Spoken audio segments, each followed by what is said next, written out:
So as somebody who's been a member of the PC Master Race for just about 5 years, I thought it would be fun to talk about how I think about console gaming now that I've been spoiled by not having to pay for online and not being locked down to a certain FPS. So the first thing, and I think the biggest thing, is not having to pay for online. That shit is a complete fucking scam. The reason they're able to get away with this is because there's just no opposition to it. And most console players will just say, oh well, $60 isn't that cheap, and you get a few free games, so it's not that bad. And maybe you'll get one free banger 5 years after the game comes out. But for the most part, all the games that are put there for free are just shovelware. Let's just be fucking honest. Damn near every game you got for free, you don't want to fucking play. And it's not even worth whatever the fuck it is now. I think it's like $80 for PlayStation Network. If I'm being completely honest, I think there are only two valid reasons that somebody could have to only own a console. The first one being that it's cheap, it's easy, you don't have to stress about it. It's basically just plug and play. And the second one is your game library and your friends. Pretty much every other reason that I've heard to not get a PC either has a simple solution or it's just fanboys doing their thing. It's always people who have never actually built a PC always saying that it's so fucking difficult. And yeah, it's tedious and annoying, and I understand if you don't like that and you don't want to deal with it. But these people are making it out to be like you need a fucking degree in computer science or some shit. If you know the name of every component in your computer, you're obviously a fucking professor. Just say that you don't want to research this shit. It's fine. It's fucking annoying. And unless you really like it, you're obviously not going to want to go through this. Which is why there are pre-builts. Obviously, there are some that are shit and there are others that are really good. I personally know two people who have gotten computers from NZXT. I can't say much for any other brand, but they seem to have that shit down. And this leads me to my next point, which is the cost. Obviously, consoles are way cheaper. I highly advise that you spend no less than $1,200 on a computer. If you spend any less than that, you'll basically be getting last gen console performance. And before some fucking dumbass in the comments starts saying, you can build a computer for $500, did you not see the video that X YouTuber made about the $500 PC console killer? Shut the fuck up. They got used parts, they got hookups, they got parts for free. I'm telling you, every single video that I've seen of this, they've done some dumb shit that you just are not gonna want to do if you're buying your first computer. Do not buy from places that you're not comfortable buying from, and try to avoid buying used parts. You may be able to get away with a used CPU or GPU because those are the parts that are most often switched out, but with basically everything else, you never know. Basically, don't cheap out. I'm telling you right now, from somebody who's gone through this, who's regretted settling for an inferior fucking GPU thinking, oh, it's not gonna be that big a deal. You're gonna live to regret it, and you're gonna end up spending more money in the long run. You know, I thought that it was gonna be alright, you know, I'll just play CSGO or whatever. It's not gonna be that big a deal. I don't need that much performance. And then I started playing everything else, you know, basically my whole library started shifting over. I stopped wanting to pay for Xbox Live and started getting more games on PC because I was spoiled by the few games that I could run at very high settings with high frame rates. And I just did not want to play games at 30 FPS, or I didn't want to play games at 60 FPS with low settings. And I think that's something that even consoles have to deal with today. Games either run at high settings 30 FPS or at low settings 60 FPS, but obviously the biggest difference between console and PC is that you can't select the exact settings you want to change on console. And I know some people are not going to give a fuck. They're just going to say, you know, just choose 60 if you want it, or 30 if you can fucking deal with it. But there are still games that are only coming out with 30 FPS. Hellblade 2 just dropped. That shit is 30 FPS. The fuck do I look like playing a game at 30 FPS on the world's most powerful console? I'm not really sure what features the consoles actually have, like in detail. I just stopped paying attention to them way back. So correct me if I'm wrong, but I'm pretty sure Xbox had like advertised a 120 FPS function or whatever. And this has led a lot of console gamers to believe that all their games are going to be able to run at 120 FPS. I'm convinced that them saying 120 FPS was to try and get all the people who have no idea how the FPS cap works, or sorry, what that means, to think that their games are just going to be running at 120 FPS, when in reality, they're just saying that games are allowed to run at 120 FPS. It doesn't mean that they actually can. I've seen so many comments on the bottom of posts of people just arguing like, you know, console war shit that have no idea what locked FPS even means. So for example, if the frame rate is locked at 60 FPS, they think that it means that the frame rate can't go above or below 60 FPS, when it actually just means that it can't go above. So they didn't lie, but I feel like one of their goals was to make people think that their games were going to be running at 120 FPS, because there's just so many people who think that all their games are running at 120 FPS right now, with RTX mode on as well. I remember having a fucking aneurysm when I saw a bunch of Instagram comments basically saying, imagine paying over $2,000 for a PC when their $500 console is running Cyberpunk at max settings with RTX mode on at 120 FPS. If there's anybody watching this who has that sentiment, you are not running Cyberpunk at high settings with RTX mode on. All that shit that they were saying about RTX and the 120 FPS basically just means that developers are allowed to have it on. It doesn't mean that the console is capable of it. And if the console that you're playing on fucks up, you're kind of screwed. For example, the Xbox is supposedly the world's most powerful console, but they can't even get their own games to run at 60 FPS on it. If you have an Xbox, I hope it's just to play third-party games, because they've just been fucking embarrassing themselves this entire time. Their hardware is shit, their games are shit, they can't manage a studio for shit. The only thing they've got going for them is Game Pass, which in my opinion only got good after they bought Bethesda, because I don't have interest in any of Microsoft's games, and a lot of the shit that pads out Game Pass is a bunch of indie games that I don't fuck with. They refuse to make anything of substance because they're still caught up in that whole woke bullshit, which I'm not this big fucking, oh, there's a black person in my game only because of diversity or whatever. It's just so obvious that they're trying really hard to be safe. And I saw a community post by Griffin Gaming. I usually don't agree with what he says because he's just on dick sometimes, but he called Microsoft the Disney of gaming, which I feel is all that has to be said because I think it's a pretty accurate description of what Microsoft has become. I hope PlayStation is going to be going in the right direction, especially after Jim Ryan got kicked out. They seem to be doing alright. I still don't have a real reason to buy a PlayStation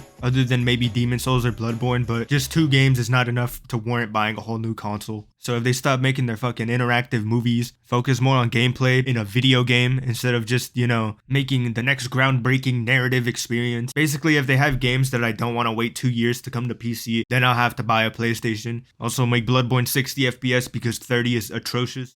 Hey, this weed got me thinking, it also got me spinning. Consistently whipping, I be in the fucking kitchen. CK wings, bitch, the way I get this chicken. Mama said if you want it,